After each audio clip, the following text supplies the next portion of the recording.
Muy buen día, gracias por acompañarnos. Bienvenidos a Soluciones para Gobernar.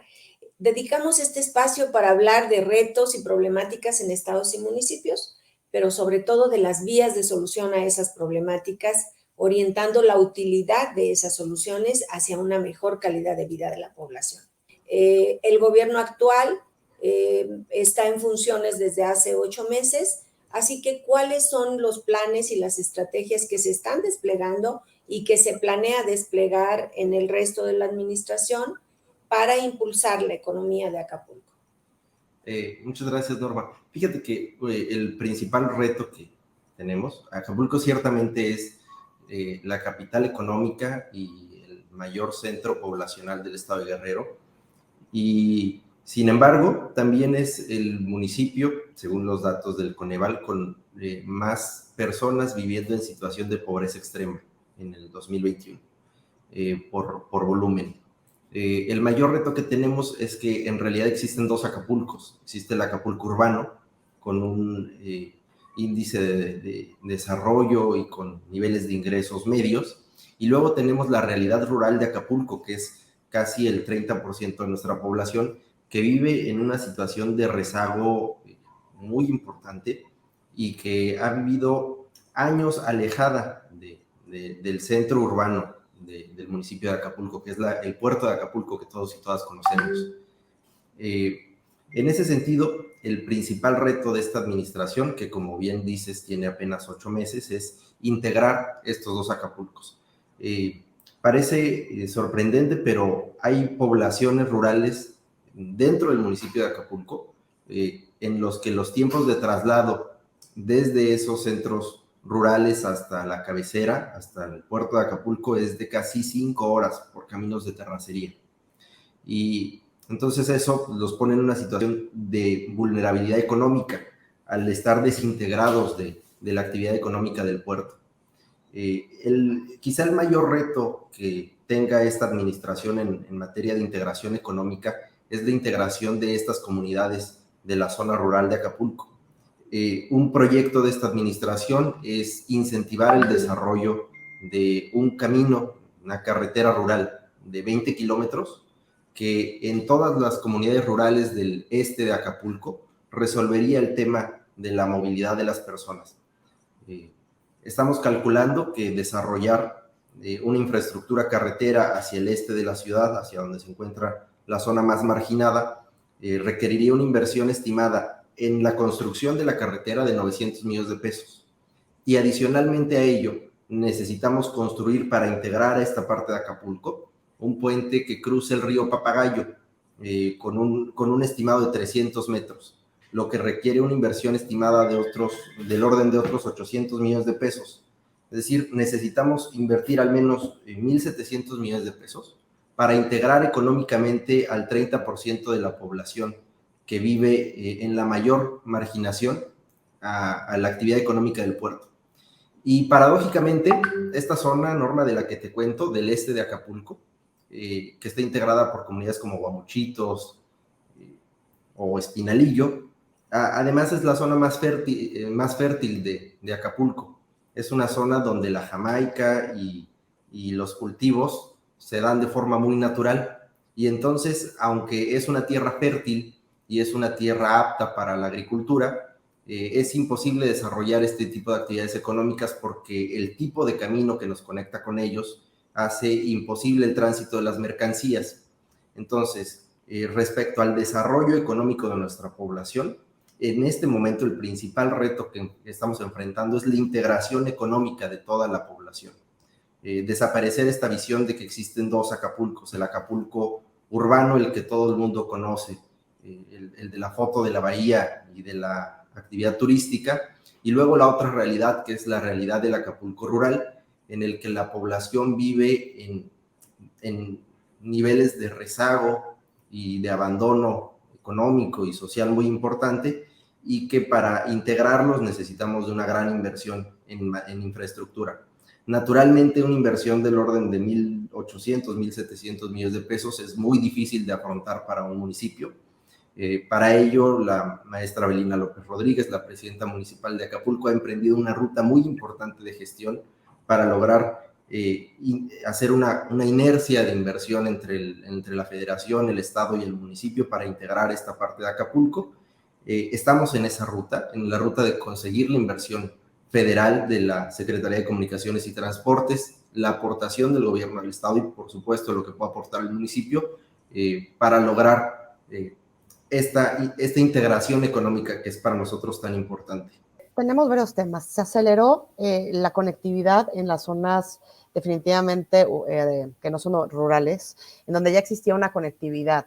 Entonces, volviendo un poco a las ideas que comentamos hace un momento, empresas o pymes que tenían acceso ya a la conectividad pues, pudieron empezar a desarrollar herramientas de digitalización y fue un poco más sencillo el crecimiento en las ciudades. Aún existe mucha demanda de conectividad y sobre todo de mejora de la calidad de las redes, pero se trabajó arduamente entre la industria, entre el gobierno, para llevar esta conectividad en donde ya existía.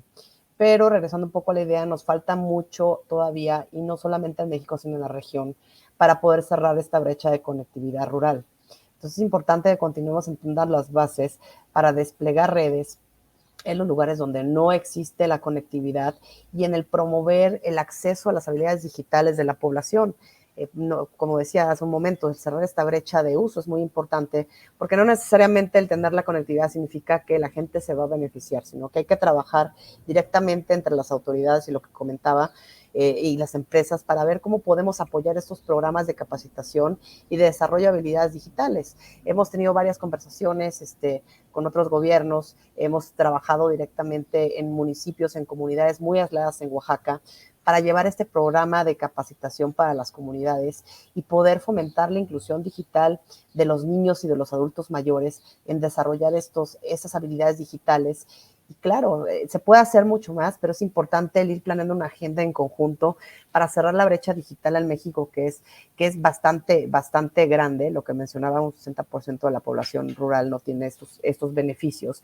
¿Y cómo podemos llevar el desarrollo? Inclusive, en algunas conversaciones que hemos tenido con algunas autoridades han mencionado pues, por ejemplo, el interés de artesanos de empezar a vender sus productos en línea, cómo se puede ayudar para crear estas plataformas, cómo se pueden dar las habilidades, porque también parte del catalizador económico que vamos a tener en nuestro país es tenemos muchísima población, podríamos empezar a fomentar las habilidades digitales para tener población que pueda trabajar precisamente en data centers, que pueda hacerle frente a todos los retos que se vienen en los próximos años y que estemos preparados, porque la pandemia nos enseñó una cosa: no estábamos preparados para que pasara, y ahora cómo nos vamos a preparar para dejar el camino listo cuando ya nos dimos cuenta que es indispensable tener conectividad y que tenemos que empezar a cerrar la brecha digital en México. Entonces, esta parte es fundamental, tenemos que enfocar todos los esfuerzos.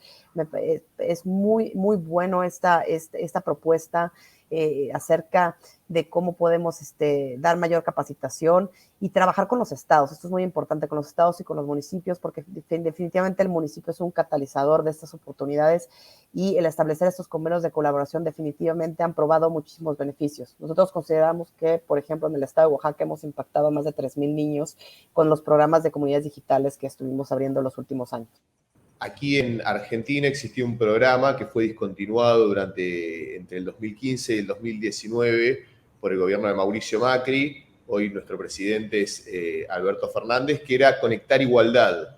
Conectar Igualdad, que ahora se relanzó con el nombre de Juana Manso, que es una prócer argentina, era la posibilidad de llegar con computadoras a los sectores más vulnerables.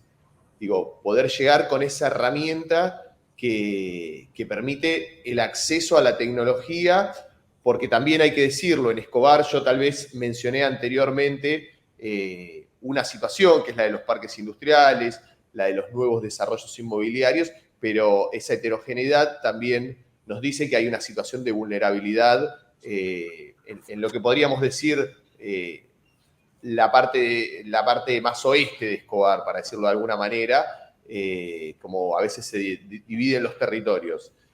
Y la verdad que el programa, la discontinuación de ese programa, Conectar Igualdad, como así también todos los programas de NACOM, que es un organismo aquí que hoy se está ocupando junto con el Ministerio de Desarrollo Social de la Nación y el Ministerio de Desarrollo Social de la provincia, de generar conectividad en barrios populares, de generar conectividad y pisos tecnológicos en las escuelas, en los hospitales.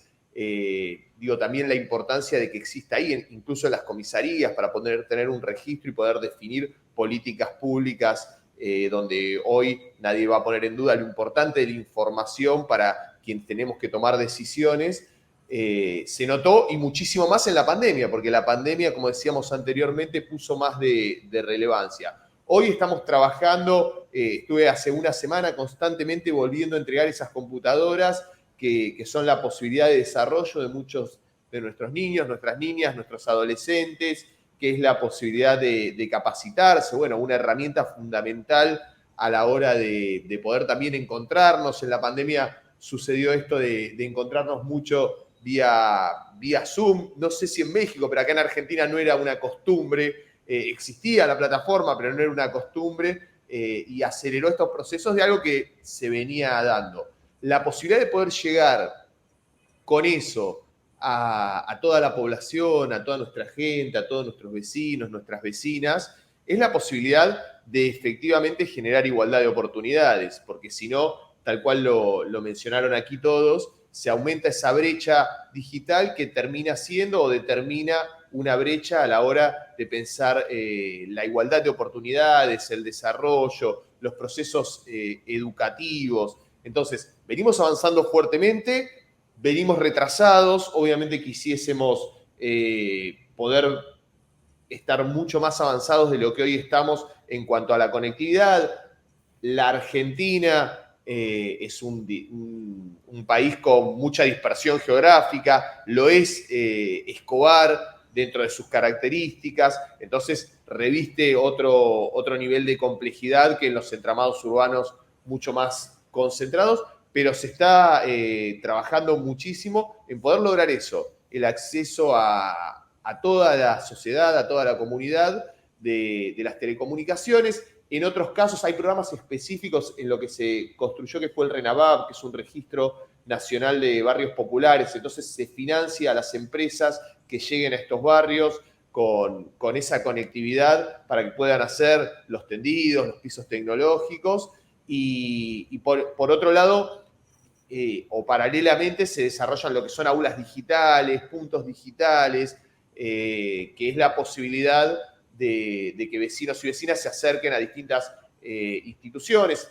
En algunos casos, o en la mayoría, funciona en el marco de alguna otra institución. Por ejemplo, acá hay una localidad que se llama Maquinista Sabio en Escobar, donde hay un centro de oficios que se llama Paulo Freire, y en él funciona este punto digital. Así que me parece que el eje, y sobre todo de un proyecto como el que representamos nosotros, es igualar oportunidades, o sea, entender la necesidad urgente y cada vez más de que esto sea un derecho, en definitiva. Nosotros tenemos una frase acá que decimos que donde hay una necesidad debe nacer un derecho, y creemos que hoy hay una necesidad de las telecomunicaciones que si no te dejan afuera del mundo. No hay mérito posible si no es o poder construir una sociedad que interpele a todos si no logramos esa igualdad. Y hoy la tecnología y las telecomunicaciones son fundamentales. Y nos vemos como cada martes a las 9:30 de la mañana, el próximo martes, aquí para seguir hablando de soluciones para gobernar. Hasta pronto.